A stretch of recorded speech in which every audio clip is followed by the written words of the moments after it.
Turabasuhuje bakunzi ba Nabo Solutions, tunabashimira ko mukomeje kutuba hafi muri iyi minsi tumaze cyangwa se muri ibiganiro byose tugenda tugira. Imana ibahe umugisha. Turifuriza abantu mubabaye, abafite intimba n'agahinda cyangwa se ikintu icyo ari cyose cyaba kitakunejeje umutima wawe kubivamo.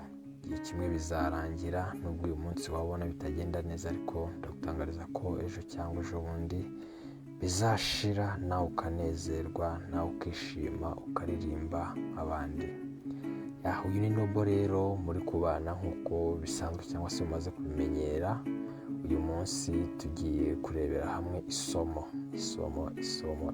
Uyu munsi tugiye kurebera hamwe isomo, hari isomo tugiye kurebera hamwe. Reka dutangire inkuru mwiyumvire. Ariko mbere yo gutangira, wowe uri kuri channel turagusaba gukora kuri subscribe, ni hasi aho ngaho rwose iyo buto ikandeho, hanyuma dukomeze twiganire, kandi n'ikindi gihe bizajye bikorohera kugira ngo dushyire ikiganiro ujye tubona notification muri telefone yawe, ubashe kukireba bitagusabye ko ubanza kujya kugishaka bigoranye. Ni karibu rero, mu kanya turaje dutangire inkuru yacu. Murakoze. Dutangiriye rero mu rugo rumeze neza, urugo rurimo abana, urugo rurimo umugabo, urugo rurimo umugore bahuje, babanye neza, bishimiranye, buzuzanya, bakundanye, bafite ibihe byiza mu muryango, nta kutumvikana. Umugabo afite akazi keza arakora, umugore nuko nawe arakora, abana bariga, mbese mu muryango urebye nta kibazo gihari, harimo ubwumvikane, harimo gushyira hamwe, mbese ibintu bimeze neza. Haciyemo rero ibyumweru 2, umugabo akazi yari afite karahagaze. Umugabo ahagaritswe ku kazi cyangwa se bamwirukanye mu kazi. Umugore niwe usigaye akora, umugore arinjiza amafaranga, reka mvuga ngo afatika, yabasha gutunga urugo, ariko umugabo ntabwo ari gukora muri ibyo bihe. Birumvikana, umugabo akomeje kugerageza gukora kugira ngo arebe ko nawe yagira icyo yinjiza afatanye n'umugore we, cyane ko ibintu byose ari ugufatanya, ariko ntabwo biri kugenda bicamo neza, ntibirakunda. Nyine akazi ntabwo arabasha kukabona. Rero umugoroba umwe bose bari mu rugo batashye, urumva umugabo yiriwe ashaka icyo yakora, ntibyaciyemo. Umugore aratashye, birumvikana ko afite icyo akora. Ageze mu rugo rero, mu gihe bari kuganira, umugore arabaza umugabo ati, ese ntabwo urabona akazi na n'ubu? Ubwo birumvikana hashize ibyumweru bigera muri 3 umugabo atarabona akazi, yirirwa agenda ajya kugashaka. Umva ibijyanye n'ibyo umugabo akenera muri ibyo arimo byo gushaka akazi, ni umugore ugomba gushaka ubwo bushobozi. Umugabo ntabwo biracamo. Hanyuma umugore ababwiye umugabo ati, ariko buri buntu utari imbwa, umuntu w'umugabo utagira icyo akora uri imbwa, ntacyo ushoboye. Amubwira amagambo atari meza yo kumusesereza, amwereka ko ntacyo amaze, ntacyo yakwigezaho, n'ubundi atazi icyatumye amushaka, amubonamo nk'imbwa cyangwa se umudashoboye. Amagambo nk'ayo mabi ababaza umutima, kandi twibukiranye ko abagabo burya bakunda icyubahiro ku buryo bukomeye. Umugabo ayo magambo yaramuzengereje, kuyakira biramugora, biramubaza umutima, gusa afata umwanzuro wo kutagira icyo asubiza.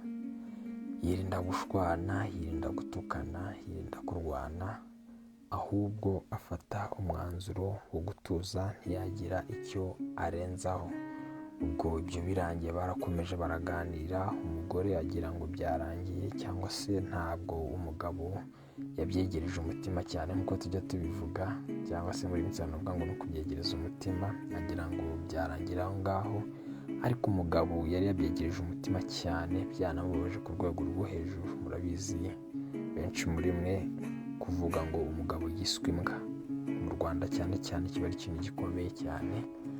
Nuko ubwo rero igihe cyo kuruhuka kigere, madamu agiye kuryama, ahamagaye umugabo ngo tujye kuryama bwije. Umugabo ati, ntabwo nza kuryama.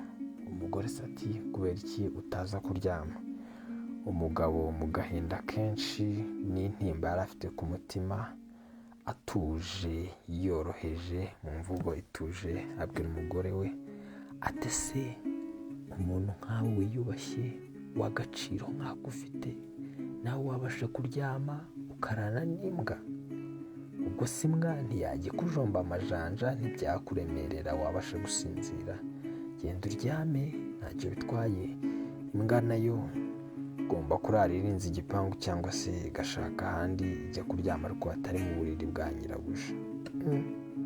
umugore si bwo yumvishe ko ibintu byakomeye, abona ko bitoroshye na gato, atangira kwinginga umugabo. ubwo ni muri iryo joro, mutware mbabarira, nahutse ariko rwose ntabwo uri imbwa, uri umutware wanjye, navuze biriya ntabanje kubitekerezaho, ariko mbabarira.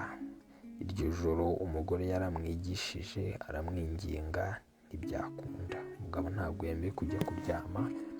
umugore yagiye mu buriri wenyine, akajya yumva ko wenda hari buze kugera akisubira, ariko birangira bukeye umugabo atagiye kurara na wa mugore, kuko yiyumvagamo kuko ko yiswe imbwa.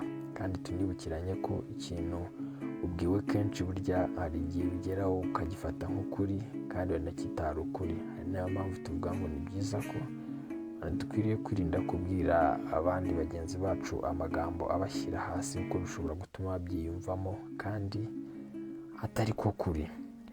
byaje kurangira rero ku munsi wa mbere, umugore nk'uwari unaniwe kandi afite akazi mu gitondo aryamye. icyo gihe birarangira, arabyuka ajya mu kazi. ubwo yaryamye bitinze, ariko mu gitondo arabyuka ajya mu kazi. umugabo nawe ajya gushakisha ibyo akora. umugore aza nimugoroba agize ibyo agura kugira ngo asabe umugabo imbabazi. amusabye imbabazi, umugabo amubwira ko nta kibazo abifite. aramubwira ati mugore mwiza, rwose nta kibazo ngufiteho, ahubwo wavugaga ukuri. umugore atangira guhangayika. byumvikane ko ijambo yari yavuze ryari ryamaze kwinjira mu mutima no mu mutwe w'umugabo. ntabwo kurikuramo cyari ikintu cyoroshye na gato. igihe cyo kuryama kigeze, ubwo birumvikana umugabo mu gitondo bigeze yaraye muri salo yicaye. we yagiye kuruhukira mu cyumba cy'abashyitsi, yanga no kujya mu cyumba cyabo, kuko yumva ko mu mutima we ntabwo yari yabashije kubyakira, yumvaga ari ikintu gikomeye cyane.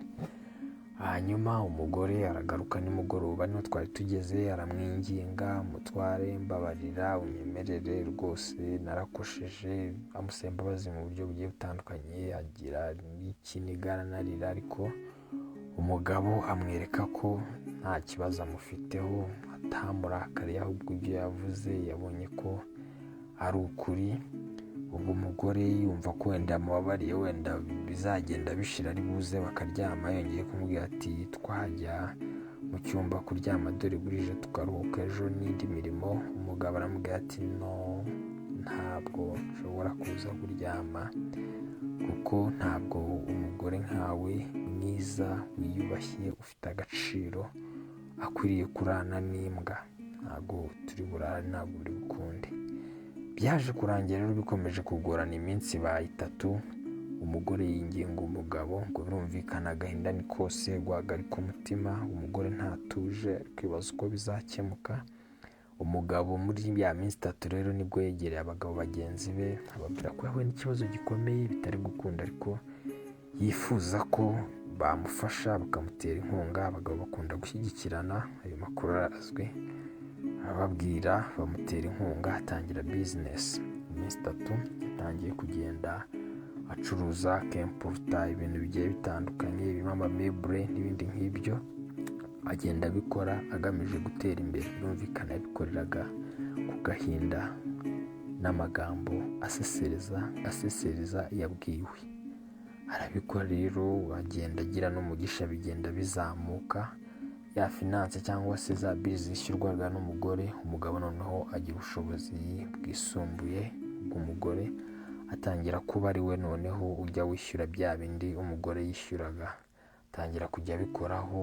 umugore urumva yakomeje guhangayika, atangira kunanuka ku buryo bagenda babibona, amera nk'ugize akabazo mu mitekerereze, gatuma n'abo hanze babona ko afite ikibazo, kubera rya jambo umugabo we yakiriye, reka mvuge mu buryo bwaryo, bikamutera gufata umwanzuro wananiye nawo umugore kuwakira. birangira koko yanze kongera gusubira mu cyumba, atangira kujya arara muri shambure cyangwa se mu cyumba cy'abashyitsi. umugore rero biramuzonga, agahora yinginga, umugabo aramunanira. afata umwanzuro, ubwo ni umugabo ndi kuvuga, wo kujya yishyura buri kimwe cyose, akajya atanga amafaranga, agatanga ibikenerwa byose kugira ngo umuryango ubeho cyangwa se umuryango urushaho kugubwa neza ntacyo ubura, ariko ikijyanye no kuba yakwitirirwa umugore cyose akakigendera kure. Ubwo bivuze ngo niba ari ahantu bajyanaga, iyo hageraga umugore akamubwira ati mutware twajyana aha, umugabo aramubwira ati no, ntabwo umuntu nkawe w'umunyakubahwa wagendana n'imbwa pe.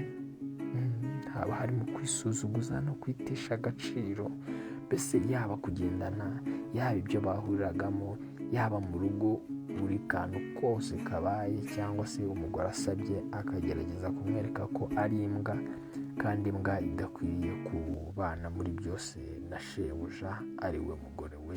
Ubwo niwe yari yise ko ari we shebuja, hanyuma umugabo akaba imbwa. Birumvikana ko ubwo ikibazo cyatangiye kuvuka, umugore birakomeje biramugoye rero. Umugabo nawe urumva yakomeje kumufatira umwanzuro, agahinda ni kose. Twegeye imbere rero, umugabo yaje gufata umwanzuro, sinzi niba turi bushyigikire, ariko hasi hari umwanya wa comment, buri wese yagenda avuga uko abyumva. Umugabo yafashe umwanzuro wo kuva no mu rugo. Gusa kuva mu rugo ntabwo yagumye mu gihugu, ahubwo yagiye mu bihugu bya kure, aba ariho ajya gukomereza akazi. Bitavuze ko no mu gihugu yari arimo yari kugakomeza, ahubwo yafashe umwanzuro wo kujya kure kugira ngo adakomeza kubana na wa wundi, na wa mugore wamwise imbwa. Umugore aramwinginga ngo areke kugenda, umugabo aramunanira, birangira agiye. Ubwo umugore niko ari kwinginga, niko ari guca mu bantu ngo bamusabire imbabazi, ariko umugabo akamubwira ko nta kibazo amufiteho, imbabazi rwose yazimuhaye, ahubwo ko ari imirimo, ariko yamusaba ko baganira begeranye, wenda nk'uko umuntu wundi bashobora kuganira, akamwereka ko agomba kumwitaza, agashyiramo distance nk'imbwa iganira n'umuntu. Umugabo rero yaragiye ajya hanze y'igihugu, arakomeza arakora biri zose, akamubwira ati ndakugurira imodoka, ndagushakira abashoferi, ndakugurira inzu, abana buri kintu cyose bagomba kukibona, mbese ibyo batigeze bageraho nk'umuryango. Umugabo akajya abikora byose, akamubwira ati n'amafaranga ukora rwose ntukagire ikibazo, yose ujye uyakoresha ibyo ushaka, ngiye buri kintu cyose nzankishyura, yaba imisatsi, yaba inkweto, yaba imyenda, yaba iby'abana, yaba aho kuba, yaba buri kintu cyose, buri gafagitire kose umugabo yabaga yatanze amafaranga yako. Ariko ibijyanye no kuba yakwitwa cyangwa se yaba umugabo mu rugo, byose akabigendera kure, kuko yari agiha agaciro cyangwa se umutima we yaragishyizemo ko bamwise imbwa, adafite ubushobozi bwo kubyakira. Rero aho ngaho byaje kurangira agumye hanze, ntiyongera kugaruka. Umugore wakomeza kumusaba, bumva biramucanga, yaje kugira kutabasha kubyakira mu mutwe, agira uburwayi bwo mu mutwe, ubwo yenze gukoresha ya mazina tujya dukoresha. Urugo rurangira gutyo, rurangira umugore atabasha kuba muzima mu mutwe kubwo kutabasha kwakira, reka ngo reaction cyangwa se imyitwarire umugabo we yagize ku kubwirwa iryo jambo ry'uko ari imbwa. Umugabo nawe ntiyatanga imbabazi zarakwiriye gutanga, reka tubyite ngo yarakwiriye gutanga, cyangwa se umugore we yamusabaga kumuha z'uko yamwise imbwa, ntiyongera kugaruka, aguma iyo. Birangira uko abana ntabwo turi bajyeho wenda ngo twinjiramo cyane uko byaje kurangira. Umugabo ntiyari agihari, urumva we yoherezaga ibikenerwa ngo bite ku muryango, ariko ntabwo yabashije kugaruka ngo we akurikirane umuryango we. Isomo rero, buri wese araza gukuramo isomo rye, ariko ngewe hari amasomo nk'atatu nagerageje kubahitiramo ko tuza gutekerezaho, buri wese agaha agaciro, ariko namwe muri comment mushobora kuduha andi. Turaza kureba ku mpande zombi, ku bagabo no ku bagore.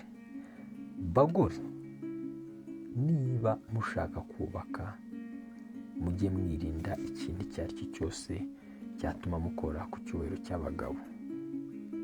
Hari koti nyinshi n'ubushakashatsi bwinshi bugenda bugaragaza ko abagabo n'icyubahiro ku mugano wa munyarwanda rwarahize. Uzirinde mugore mu bintu byose uzakora, amakosa yose uzakora, uzirinde ikosa ririmo gukora ku cyubahiro cy'umugabo.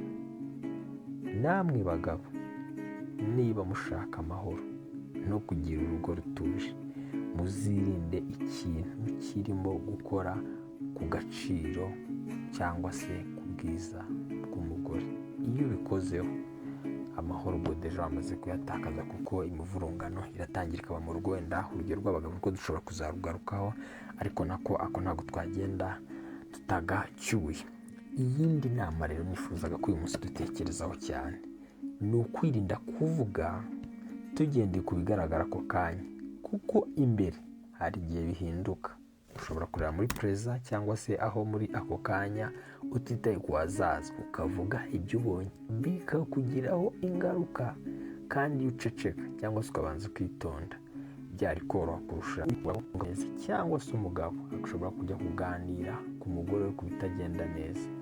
Iyo akosotse ko utazi ahazaza, icyasha wamushyizeho ntabwo wabasha kugihanagura, kuko abo wabwiwe nta n'icyizere gihari cy'uko babigumanye bonyine. Kandi nujya kubabwira ko byahindutse, ntiwizeye neza 100% ko bazajya kubwira abo abandi bari babibwiye nabo ko wahindutse. Bazakomeza babona umuntu mubana muri cya cyiciro cy'uko adashobotse, kandi wenda bitari ngombwa. Hari n'igihe nyine uvuga ijambo nawe ubwawe washaka kurigaruka ukumva ntibikunze, nk'uko uwo mugore yabwiye uwo mugabo ijambo ngo nimbwa, wenda ahubutse kubera ibyari baye ako kanya cyangwa se yarebaga, ariko ntiyazi ko umugabo we azaba undi wundi. Rero nyabuna ni ukujya twirinda kuvuga cyane cyane amagambo mabi, kuko tuba tutazi ngo ejo bizagenda gute, tutazajya kubigarura aho bitagarurikika. Twifashisha rumwe kuvuga ngo buriya ufashe umusumari ukawutera mu giti, arimo aravuga uburyo ki ijambo rikomeye. Ufashe umusumari ukawutera mu giti, birashoboka ko wawukuramo, ariko inkovu cyangwa se aho uwo musumari wanyuze muri icyo giti nubwo cyakura, ntabwo habura ikimenyetso cyabyo. Ubwo rero bivuze ngo ushobora kuvuga ijambo ribi ukarikosora ukanarireka, ariko wararivuze, ukanahinduka, ariko rya jambo rikaba ryagira ingaruka mbi kuwo warigezeho zigaragara igihe cyose, kandi wenda waranahindutse. Rero ni byiza ko mbere yo kuvuga dutekereza ku ngaruka nziza ibyo tugiye kuvuga bishobora kugira, cyangwa se imbi bishobora kugira, bitewe n'icyiciro ibyo twavuze birimo. N'ibyo twavuze biri mu cyiciro cy'ibyatera ingaruka nziza, ni byiza ushobora kubivuga, ariko niba ibyo tuzavuga cyangwa se tugiye kuvuga bishobora gutera ingaruka mbi, icyaba cyiza ni uko wakwicecekera aho kugira ngo uvuge. Nsoza kuri iki kintu, niba umuntu akubwiye cyangwa se umuntu agukorera ikintu runaka, aho kugira ngo wihutire kuvuga, mu gihe uzi ko ushobora kuvuga ijambo rizakugora kurigarura nyuma, wakwicecekera ukigendera. Umunyarwanda yaravuze ngo hari igihe ngo ujye umanika agati wicaye, wajya ukamanura bikagusaba guhaguruka, kandi birumvikana wakamanitse wicaye. Hari igihe uvuga ijambo uzi ngo birasanzwe, rikaba ryakugiraho ingaruka, ariko impamvu niyo iba yabiteye. No mu kiganiro cy'ubushize twabivuzeho, nuko utabanje gufata umwanya uhagije wo gutekereza ku ngaruka rya jambo rishobora kugira kuri wowe cyangwa se uribwiye. Agaciro kawe, icyizere cyawe bishobora gutakara kubera ijambo cyangwa se amagambo wavuze wakoresheje ahantu runaka wari uri. Icyaba cyiza rero ni uko wakwirinda mu magambo ukoresha, ni uko wakwirinda mu byo ubwira abantu, ukajya ubanza ukabitekerezaho umwanya uhagije mbere yo kubivuga. Turabashimiye rero. Inama yacu uyu munsi twari tugiye kurebera hamwe, cyangwa se inyigisho twari tugiye gukura muri iyo story cyangwa se muri iyo nkuru niyo ngiyo. Turakwifuriza cyangwa se turagusaba gutanga inyunganizi hasi muri comment, aho ubona ari ngombwa wajya utubwira ibyo twakosora, ibyo twakongeramo ku kiganiro tuba dukoze, ni ibiki tutavuze kandi wenda byari ngombwa, kuko dushobora kugira ibyo dukurikirana, ariko nawe ushobora kugira experience, ushobora kugira amakuru ahagije menshi kuri ibyo ngibyo. Ni byiza ko mutwunganira kugira ngo dufatanye turebe ko nkatwe abanobule dushobora kuba beza cyangwa se dushobora kugira byinshi dukosora mu by'ubuzima, twaba turi ku murongo kurushaho. Turabasezeye, bayi bayi, Imana ibahe umugisha kandi iteka ryose mujye mukomeza kugubwa neza, nibyo tubifuriza. Murakoze.